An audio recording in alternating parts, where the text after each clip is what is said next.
All over sari ఇలా peacock design తోటి వస్తుంది చూడండి. ఇది కట్టు చెంగు, ఇదేమో బ్లౌజ్ పార్ట్. పింక్ కాంబినేషన్ మనకి బ్లౌజ్ పార్ట్ వస్తుంది ఇలా.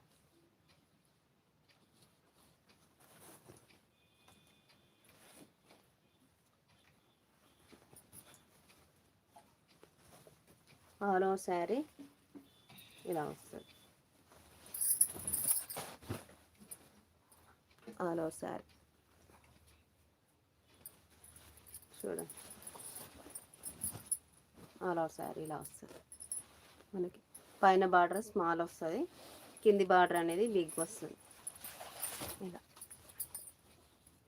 పింక్ కాంబినేషన్ చాలా బాగుంటుంది శారీ మాత్రం. ఆల్ ఓవర్ శారీ ఇలా వస్తుంది.